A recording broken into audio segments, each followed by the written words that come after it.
Hello children, कैसे हैं आप लोग? Are you fine? I am also fine over here and I am with another topic in class 9th mathematics chapter introduction to Euclid's geometry.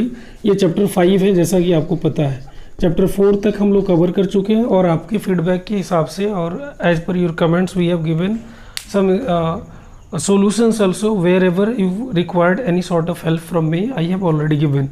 Now after completion of this chapter 4 we are at chapter 5 and going to start that very much interesting topic, introduction to Euclid's geometry.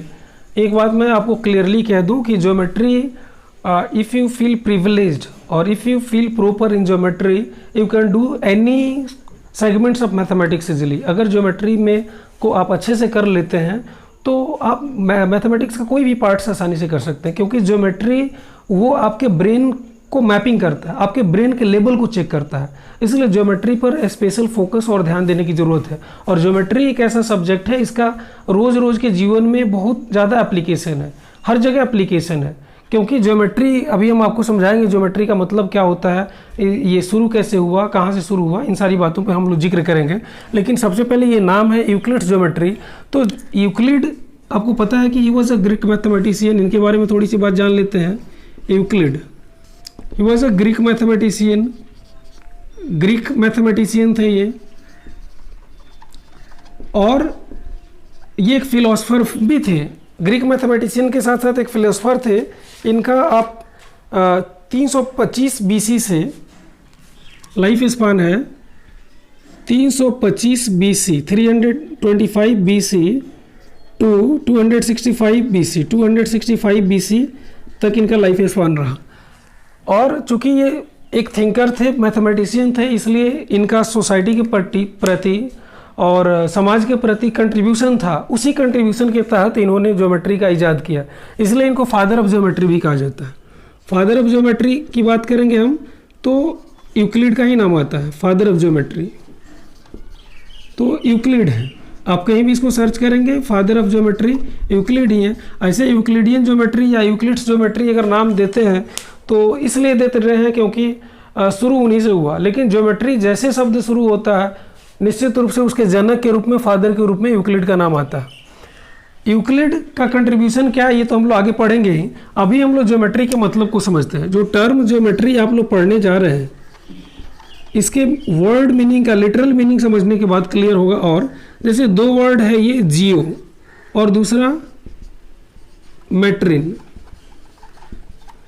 जियो और matron दो शब्दों से बना है। जियो का अर्थ होता है अर्थ, आप या लैंड भी कह सकते हैं। अब मेट्रिन का मतलब होता है मेजरमेंट या टू मेजर, मेजरमेंट या टू मेजर। इसका मतलब मेजरमेंट ऑफ अर्थ या मेजरमेंट ऑफ लैंड। तो हम इस तरह से कह सकते हैं, इसका लिटरल मीनिंग हो गया मेजरमेंट ऑफ लैंड और अर्थ। ये ज्योमेट्री है actually. For example as we are taking here visual classes, अभी हम लोग विजुअल क्लासेस ले रहे हैं। Why? Because this is our necessity, because physical classes are not going on and we are not going to our schools, our teachers do not come to schools there.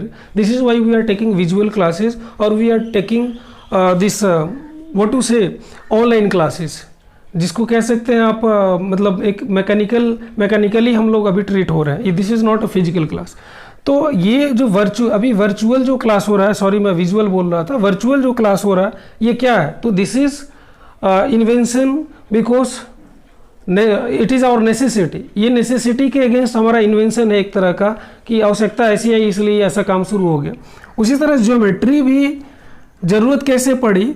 तो in old civilisations, प्राचीन सभ्यताओं में जब ज़मीन को मापना होता था तो निश्चित रूप से उनको प्रॉब्लम हुआ करते थे कि किसका कितना एरिया है, कैसे मापा जाए, किसका फील्ड किस आकार का है, किस शेप का है। इसको जानने के लिए उन्हें परेशानी हुआ करती थी।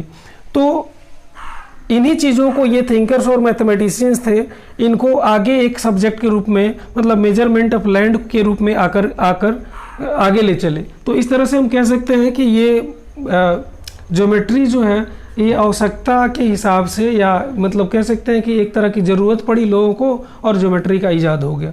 कैसे हो गया, मैंने आप पढ़ेंगे भी, ये बताया जाता है कि इजिप्ट में नील नदी जो है आज भी है और उन दिनों भी थी, तो because of that overflowing water of Nile river the all embankments और खेतों का जो मेड़ होता था वो बह जाया करता था।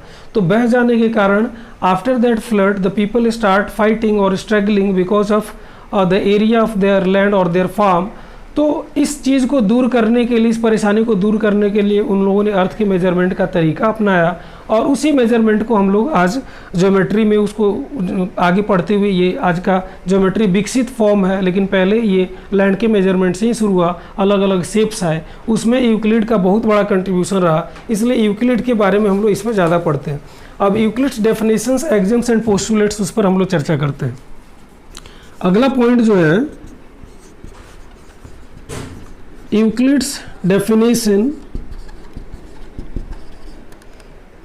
एक्सियम्स एंड पोस्टुलेट्स, इस पे बात करते हैं। तो सबसे पहले डेफिनेशंस क्या, तो चूंकि यूक्लिड के पहले ये ज्योमेट्री एब्स्ट्रैक्ट था। एब्स्ट्रैक्ट मतलब इसका कोई फॉर्म नहीं था। आज हम लोग पॉइंट की बात करते हैं या लाइन की बात करते हैं या लाइन सेगमेंट की बात करते हैं तो हमारे दिमाग में एक कंसेप्ट आता है, लाइन सेगमेंट मतलब वो इसका एक डायमेंशन है, सरफेस वो इसका 2 डायमेंशन है, सॉलिड फिगर वो इसका 3 डायमेंशन है। जैसे we talk about that solid, surface और लाइन सेगमेंट और point, a concept comes to our mind. But suppose when there was nothing about them, no one knew about them, then what type of concept would occur in their mind? उनके दिमाग में किस तरह का concept आता होगा? तो कोई कंसेप्ट ही नहीं आता होगा। तो इसलिए इन एब्स्ट्रैक्ट चीज़ों को यूक्लिड ने डेफिनेशन के माध्यम से समझाना शुरू किया और इसमें उन्होंने पॉइंट के बारे में किन चीज़ों के बारे में बताया। तो सॉलिड फिगर ये डायमेंशंस के आधार पे सॉलिड से कम होता है, सरफेस के बारे में बताया, सरफेस के बाद लाइन के बारे में बताया और लाइन के बाद पॉइंट के बारे में बताया। आप देखिए कैसे डायमेंशंस की बात करें तो सॉलिड फिगर में 3 डायमेंशंस होते हैं, सरफेसेस में 2 डायमेंशंस होते हैं, लाइन में 1 ही डायमेंशन होता है, अब पॉइंट में कोई डायमेंशन नहीं होता। तो इस तरह से इस हिसाब से उन्होंने समझाया कि जिसमें 3 डायमेंशंस हो, लेंथ ब्रेथ और हाइट हो, सॉलिड हो जाएगा, जिसमें 2 डायमेंशंस हो, लेंथ ब्रेथ हो, वो सरफेस हो जाएगा, जिसमें 1 डायमेंशन हो, लेंथ हो तो लाइन हो सकता है, और जिसमें कुछ भी ना हो उसको पॉइंट हो सकता है। तो इस तरह से वो point, line, surface, solid in सब के बारे में समझाया वो अपने डेफिनेशन पार्ट में। लेकिन इनका इम्पोर्टेंट चीज़ जो हम लोग इसमें पढ़ने जा रहे हैं वो उन्होंने 2 बातों का जिक्र किया जिसको अगर हम लोग अभी बात करेंगे, एक्सियम और पोस्टुलेट्स। एक्सियम और पोस्टुलेट्स ये क्या है, तो ये एक्चुअली ये both of the things are universal truth. जैसे अभी मतलब एक्सियम को आप लोग शायद पढ़े होंगे तो जानते होंगे, ऐसे कहा जाता है axiom they are proven statement, axioms are proven statement. ये प्रूवन स्टेटमेंट होते हैं, इनको प्रूव करने की ज़रूरत नहीं होती है, मतलब इनको प्रूफ की ज़रूरत नहीं होती है। They don't require proof to prove, ये आपके एक्सियम्स हो गए। तो लेकिन यूक्लिड ने एक्सियम और पोस्टुलेट्स को यूनिवर्सल ट्रूथ ही माना, इन दोनों को ही considered universal truth.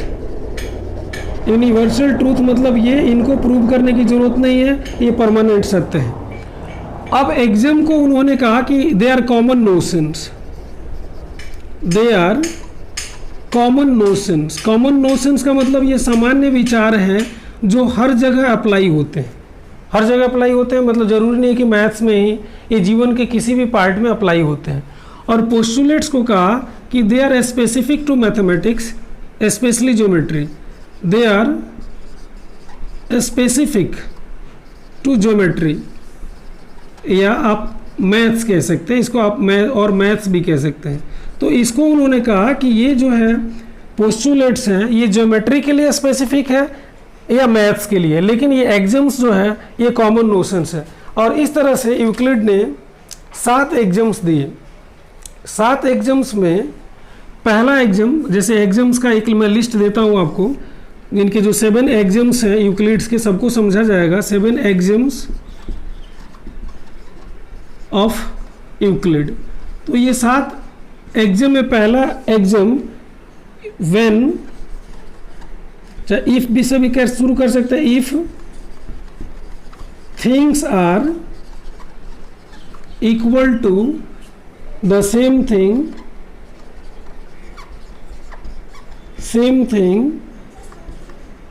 they are equal to one another। ये पहला एग्जाम है। आप देखिए ये इसको नहीं कह सकते केवल ये मैथमेटिक्स से ही लागू हो सकता है, कहीं भी लागू हो सकता है, इसको कहीं भी लागू किया जा सकता है। जैसे मान लीजिए एग्जांपल में देता हूँ कि potatoes, amount of potatoes is equal to amount of tomatoes, amount of tomatoes is equal to amount of mangoes, amount of potato is equal to amount of tomatoes, amount of, here can be said A means amount of, here once again amount या magnitude भी कह सकते हैं, amount of mangoes या once again amount of potato is equal to amount of onion। तो ये potato इन तीनों के बराबर है, तो कह सकते हैं कि this amount of tomato is equal to amount of mangoes is equal to amount of onions. मतलब ये भी तीनों इक्वल होंगे क्योंकि ये तीनों सेम पोटैटो के बराबर है। या ऐसे भी कह सकते हैं कि जैसे मान लीजिए age of Ram is equal to age of Shyam, ये श्याम हो गया। उसके बाद फिर age of Ram is equal to age of Mohan. तो इस तरह से राम का एज श्याम के एज के बराबर है, फिर राम का एज मोहन के एज के बराबर है। तो therefore we can come to the result that age of Shyam is equal to age of Mohan, age of Mohan. तो इस तरह से ये आपका एग्जाम जो है जस्टिफाई हो जाता। ये मैथमेटिक्स से ही रिलेटेड नहीं है, किसी भी चीज़ से रिलेटेड है, इसलिए इसको कॉमन नोशन कहा गया। हालांकि both of them are universal truth, they don't need any proof to prove that. उसके बाद उन्होंने कहा दूसरा इनका एग्जाम ये रहा कि equals are added to equals the wholes are equal. दूसरा एग्जाम्स ये है when equals are added to the equals the whole are equal. दूसरा एग्जाम है। अभी कैसे, तो एग्जाम्पल आप देख सकते हैं कि जैसे मान लो कि 10 इज इक्वल टू 10 है, मैथ से मैं समझाता हूँ, 5 इज इक्वल टू 5 है, आज दोनों को जोड़ दिया गया तो 15 इज इक्वल टू 15 हो जाएगा। तो इस तरह से आप ये 15 इज इक्वल टू 15 दोनों को जोड़ने के बाद तो इक्वल को इक्वल में जोड़ दे तो वो इक्वल हो जाएगा। Now students the third exam, if equals are subtracted from the equals the whole are equal. एक एग्जाम्पल ले लीजिए, जैसे मान लीजिए आप 15 इज इक्वल टू 15 लिखते हैं, आप 5 इज इक्वल टू 5 लिखते हैं, both of them are equal, ये भी इक्वल है दूसरा भी इक्वल है। अब 1 में से 2 को सब्ट्रैक्ट करते हैं तो 15 minus 5 also equal to 15 minus 5 means 10 is equal to 10 हो जाएगा। तो इक्वल में से इक्वल को सब्ट्रैक्ट करते हैं तो इक्वल हो जाता है। चौथा है कि अगर दो लाइन्स कोइंसिडेंट है, चाहे things which coincide with one another, things which coincide one another, they are one another, they are equal। मतलब अगर दो थिंग्स एक दूसरे को कोइंसाइड करते हैं, कोइंसाइड का मतलब क्या है, एक मैथमेटिकल टर्म है, मतलब एक के ऊपर दूसरा, जैसे एक लाइन सेगमेंट है, मान लीजिए यहाँ से यहाँ तक, मैं लाइन सेगमेंट के माध्यम से समझा रहा हूँ, या एक घर की बात करिए, जितना बड़ा ये घर है ठीक उतना ही बड़ा, मतलब उसी के ऊपर दूसरा भी है, मतलब एक बिल्डिंग के ऊपर दूसरा बिल्डिंग है, तो निश्चित रूप से वो इक्वल होंगे, एक दूसरे के बराबर होंगे। मतलब एक लाइन के ऊपर दूसरा लाइन है चढ़ा हुआ, ए बी, और बी के ऊपर सी डी है, तो हम लिख सकते हैं ऐसे mathematically A B is equal to C D. तो ये चौथा इनका एग्जाम था। और पांचवा एग्जाम, जैसे part is whole is always greater than its part, ये है पांचवा नंबर है, the whole is greater than its part या part, greater than the part। मतलब हमेशा जो पूरा होता है, संपूर्ण होता है, अपने टुकड़े से बड़ा होता है। जैसे मान लीजिए एक रोटी हो गया और इस रोटी का टुकड़ा एक हम ऐसे काट के निकाल लिए, सेमी सर्कुलर काट के निकाल लिए ऐसे, तो हमेशा निश्चित रूप से ये बड़ी वाली रोटी इस छोटी वाली रोटी से बड़ी होगी, क्योंकि this is a part of this whole bread. इस होल चपाती का एक पार्ट है, तो होल चपाती हमेशा अपने पार्ट से बड़ा होगा, इसका मतलब ये है। अब 6 नंबर एग्जाम है, 6 नंबर एग्जाम बताता है things which are double of the same things are equal to one another. Things which are double of the same thing are equal to each other, या one another, equal to one another. मतलब एक ही चीज़ के double आप करते हैं, एक ही चीज़ का double आप करते हैं तो निश्चित रूप से वो बराबर होंगे। जैसे मान लीजिए लिखा हुआ है things which are double of the same thing, same thing है। जैसे मान लीजिए लिया गया 1 kg मैंगो लिया गया, 1 kg मैंगो, इसका डबल कितना होगा तो 2 kg हो जाएगा। इसमें 2 से मल्टीप्लाई किया गया, डबल करने का मतलब 2 से, और फिर इसी का फिर डबल कर दिया जाए 1 kg, फिर मैंगोस, इसको भी 2 से मल्टीप्लाई किया जाए तो 2 kg, तो फिर ये 2 kg मैंगोज और 2 kg mangoes both of them will be equal. तो इस तरह से एक ही चीज़ का डबल किया जाए तो वो भी बराबर होगा। उसके बाद 7वां नंबर जो कि लास्ट नंबर है, इसी का दूसरा फॉर्म है कि थिंग्स विच आर हाफ्स, आधा का है। थिंग्स विच आर हाफ्स मतलब आधा है of the same thing, things which are half of the same things are equal to one another.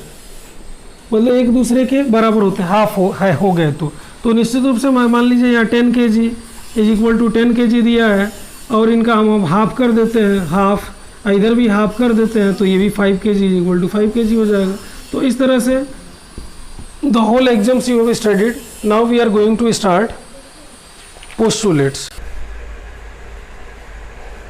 Now students, 5 postulates remain, then they will be done in the next part of this same segment, same clip. उसी clip का दूसरा part होगा जिसमें आपको बताया जाएगा, क्योंकि postulates को फिर एक्सप्लेन करना, उसमें 5th postulate you know this is somewhat difficult, तो explanation of that 5th postulate is compulsory for the next exercise also, so this will be done, but this is okay for now, but you are requested once again to subscribe the channel and press the bell icon.